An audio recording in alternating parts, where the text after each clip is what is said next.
so much younger than today.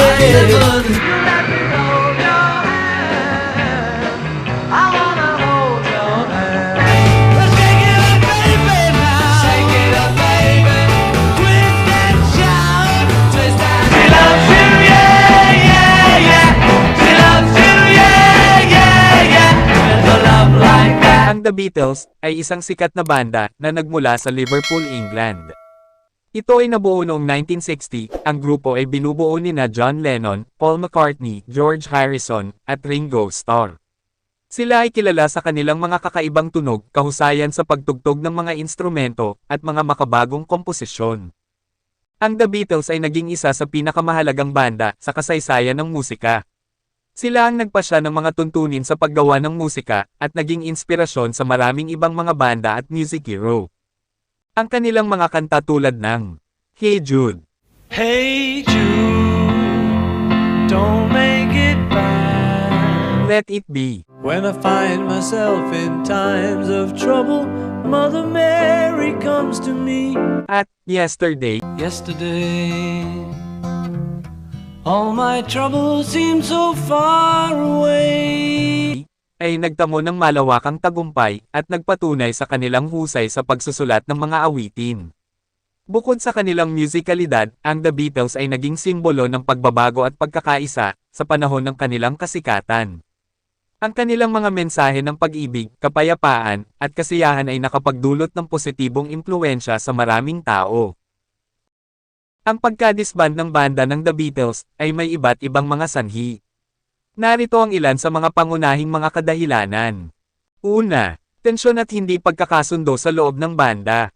Sa huling yugto ng The Beatles, mayroong mga tensyon at hindi pagkakasundo sa pagitan ng mga miyembro ng banda. Ang mga salungatan sa pagitan nina John Lennon, Paul McCartney, George Harrison, at Ringo Starr ay nagdulot ng pagkabahabahagi at hindi pagkakasundo sa mga musikal na direksyon at mga desisyon ng banda. Ikalawa, personal na pag-unlad at mga interes. Sa mga huling taon ng The Beatles, ang bawat miyembro ay nagkaroon ng mga personal na interes at proyekto sa labas ng banda. Ang mga individual na ambisyon at layunin ay nagdulot ng di pagkakasundo at nagpahina sa samahan ng grupo. Ikatlo, pagkabahala sa pagiging domineering ni Paul McCartney. Mayroong mga saloobin at pagkabahala mula sa ibang mga miyembro ng banda, partikular na kay John Lennon, tungkol sa pagiging dominante ni Paul McCartney sa proseso ng paglikha ng musika at pamamahala ng banda. Ika-apat, pagkakaroon ng iba't ibang mga interes at direksyon sa musika. Sa mga huling taon ng The Beatles, ang mga miyembro ng banda ay nagkaroon ng iba't ibang mga interes at direksyon sa musika. Ang mga pagkakaiba sa estilo at mga layunin sa musika ay nagdulot ng pagkabahabahagi at hindi pagkakasundo. Ikalima, kamatayan ni Brian Epstein. Ang kamatayan ni Brian Epstein, ang manager ng The Beatles, noong 1967, ay nag-iwan ng malaking puwang sa pamamahala ng banda. Ito ay nagdulot ng kakulangan sa pamamahala, at nagdulot ng dagdag na pagka-stress sa mga miyembro ng banda. Ang kamatayan ni Brian Epstein, ang manager ng The Beatles, ay nagdulot ng malaking epekto sa banda. Ito marahil ay dahil sa kakulangan sa pamamahala. Ang kamatayan ni Epstein ay nag-iwan ng malaking puwang sa pamamahala ng The Beatles. Siya ang naging mahalagang tagapamahala ng banda mula noong 1962, at ang kanyang pagkawala ay nagdulot ng kakulangan sa pamamahala ng mismong banda at sa mga negosyo ng banda. Ito ay maaaring dahil din sa pagkawala ng gabay at suporta. Si Epstein ang naging gabay, haligi, at suporta ng banda sa kanilang mga desisyon sa musika at mga kontrata.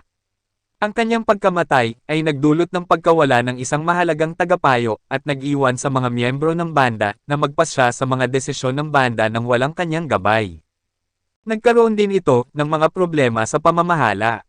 Matapos ang kamatayan ni Epstein, ang banda ay naranasan ang mga problema sa pamamahala ng kanilang mga negosyo. Ang pagkuha ng bagong manager, tulad ni Alan Klein, ay nagdulot ng tensyon at hindi pagkakasundo sa loob ng banda.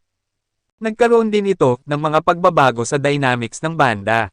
Ang pagkawala ni Epstein ay nagdulot ng malaking pagbabago sa dynamics ng banda. Ang mga miyembro ng banda ay nagsimulang magkaroon ng mga individual na interes at proyekto na nagdulot ng pagkabahabahagi at hindi pagkakasundo sa mga musikal na direksyon ng banda. Sa kabuuan, ang kamatayan ni Brian Epstein ay nagdulot ng malaking epekto sa pamamahala, dynamics, at direksyon ng The Beatles bilang isang banda na humantong sa pagkakadisband ng grupo. You say goodbye, and I say hello. Hello, hello. Penny Lane, there is a barber showing photographs of every head he's had. Close your eyes.